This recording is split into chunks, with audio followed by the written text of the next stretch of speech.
Olá, me chamo Alessandro Marcondes della Casa e hoje vamos falar um pouco sobre como trabalha a psicanálise e tecer comentários sobre um dos conceitos mais impactantes da psicanálise, que é o que se chama de pulsão de morte.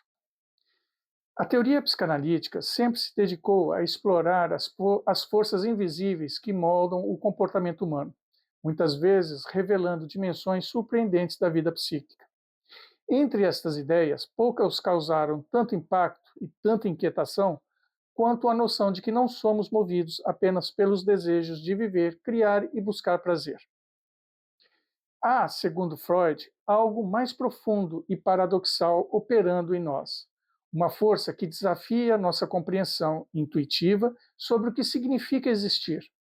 O que iremos falar hoje apresenta essa concepção de maneira clara e acessível, mostrando como a chamada pulsão de morte atravessa a subjetividade, influencia nossos vínculos e se manifesta na clínica psicanalítica. Trata-se de um convite para pensar a complexidade humana para além do óbvio, onde vida e destruição coexistem em tensão permanente. A chamada pulsão de morte, proposta por Sigmund Freud em 1920, é uma das ideias mais provocativas da psicanálise. Freud percebeu que os seres humanos não são movidos apenas pela busca de prazer e preservação da vida, as chamadas pulsões de vida, mas também por uma tendência repetitiva que leva o sujeito a reviver experiências dolorosas, autodestrutivas ou que não trazem benefício aparente. Essa observação surgiu principalmente a partir de pacientes que repetiam traumas, mesmo sem querer, como se fossem empurrados por uma força interna. Freud chamou essa força de pulsão de morte, ou thanatos.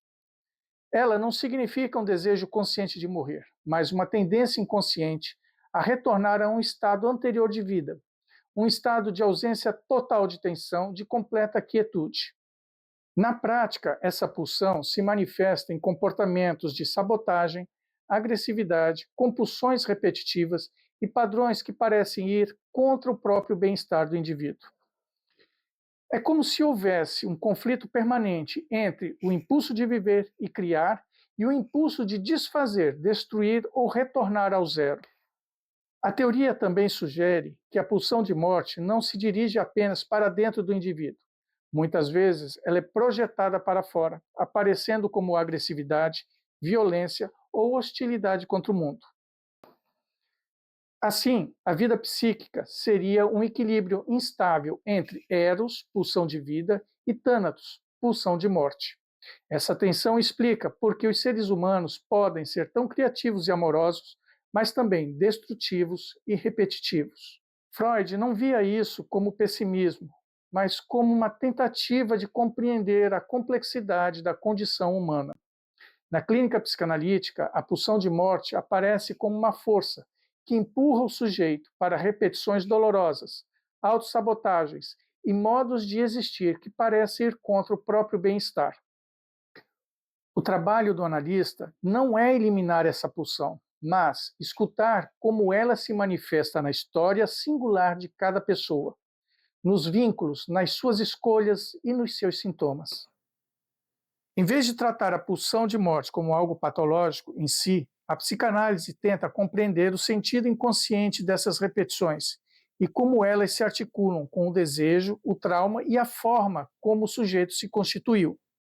Em quadros como borderline, bipolaridade, ansiedade e depressão, a pulsão de morte pode aparecer de maneiras diferentes, com impulsividade, autodesvalorização, ciclos de destruição e reparação, retraimento extremo, ataques ao próprio valor e relações marcadas por rupturas repetidas.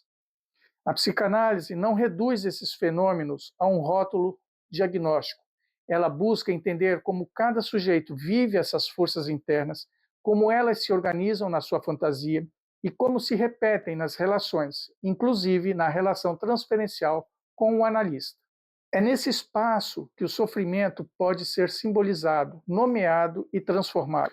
O atendimento psicanalítico trabalha para criar um espaço onde essas tendências destrutivas possam ser faladas, reconhecidas e ressignificadas em vez de atuadas.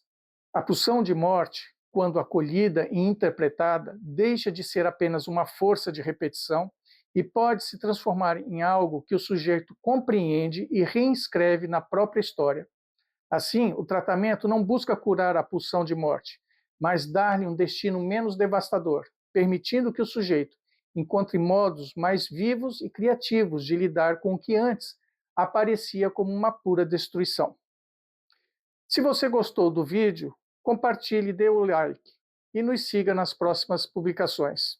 Agradeço. Obrigado. Até mais.